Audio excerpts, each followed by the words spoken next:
Hey everybody, it's Linda and I am in our Jen Air kitchen in our Hyannis showroom today, and I am kicking off my family's holiday baking with one of our traditional day after Thanksgiving recipes in our house. So we're making German Pfeffernüsse cookies today.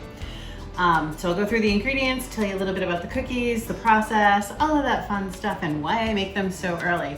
So we're gonna start with 2.5 cups of flour over here, then half a teaspoon of salt. And I'm just gonna dump those two right in this big bowl and get those out of the way. Then in this little bowl here, I have a teaspoon of cinnamon, 3/4 of a teaspoon of ground cardamom, half a teaspoon of ginger, a 1/4 teaspoon of white pepper, which makes me sneeze, so I apologize in advance, half a teaspoon of allspice, 1/4 teaspoon of cloves, a 1/4 teaspoon of nutmeg. So that's all in there. We're gonna dump that right in there. All right, then as far as other ingredients go, we've got some ground almond flour. So that's 30 grams of almond flour and 60 grams of candied ginger that I cut up as small as I could. We've also got 1 egg and 2 tablespoons of whole milk, or half and half. I've got 2/3 of a cup of honey, a 1/4 cup of packed brown sugar, 2 tablespoons of butter, and 1 teaspoon of baking soda. And all of this goes in the cookies. And then we're gonna ice them. So I'll tell you about the icing after the cookie dough is made. So I've got my flour, spices, and salt in my bowl here. I am going to whisk them together to combine them. Then I'm gonna add in the almond flour. And it already smells good, just whisking all of these things around. And then I'm gonna add in the candied ginger. And this one you wanna kind of make sure that it spreads out and each piece of ginger gets coated as much as possible with the flour, so you don't end up with big clumps of ginger in your final dough. But we're gonna set that aside.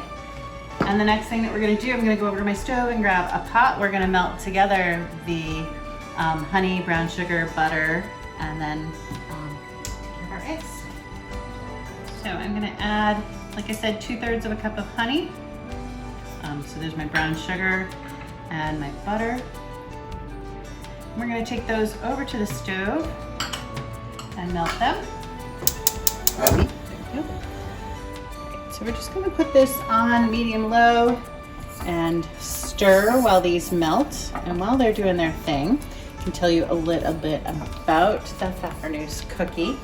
So like I said, this is one of the first ones that my husband's family has made over the holidays, typically right after Thanksgiving. And that's because really with all of these spices and seasonings in them, they taste better as they age. They're also traditionally served on St. Nicholas Day, or December 6th. And when the kids put their stockings out, they get their toys and their candy, and they get Pfeffernüsse cookies in their shoes or stockings, and usually enough to last them through the whole holiday season. So this is a great cookie if you want to make sure that you have something around for people stopping in, because it does hold really well. When we're all done and they're all frosted and dried, you can keep them for up to 3 weeks at room temperature as long as they're in an airtight container, and then an additional month in the freezer, and just take them out as you need them. So they work out really well. All right, so that's all melted. So I'm gonna actually add my baking soda right into this liquid, and that's gonna make it foam a little bit. It's okay. All right, so I'm gonna take my egg.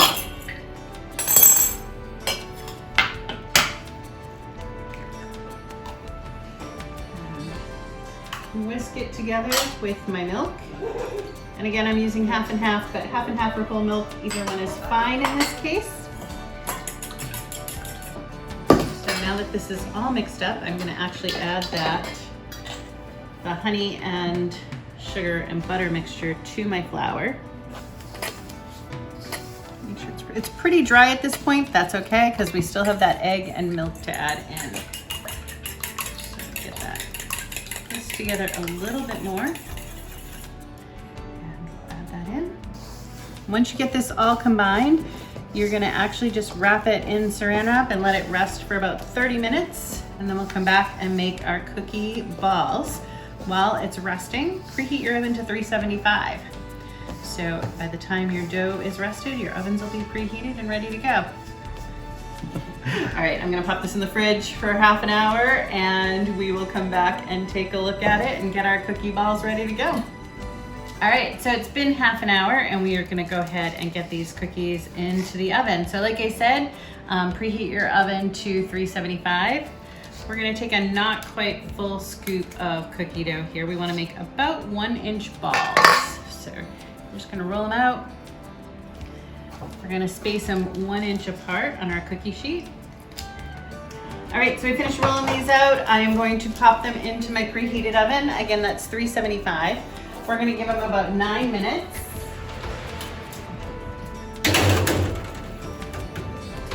Maybe a little less. Definitely check them after 7 or 8 minutes so that you can have an idea of how your oven cooks them.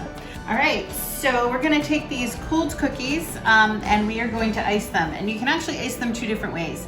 If you wanna take them right hot from the oven and just dump them in a bowl of powdered sugar, you can do that. Or you can make this glaze. 2.5 cups of powdered sugar. And we're gonna whisk into that 2 tablespoons of lemon juice and 1.5 tablespoons of hot water. And I'm just gonna approximate that because you can keep the water around to thin the frosting as needed. It does dry kind of quickly, so you wanna make sure that you have the water available to thin it as you go. I actually might want a little more water in here because this is not all incorporating, and that's the other reason why having a little bit of extra water handy is a good thing. And then the way I like to ice these cookies, make sure that frosting is nice and smooth. I'm just gonna drop the cookie in, turn it over.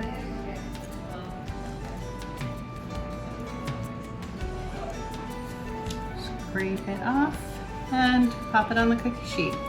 Let that icing harden, and like I said, they'll keep for 3 weeks in an airtight container at room temperature and up to 30 days in the freezer. Enjoy.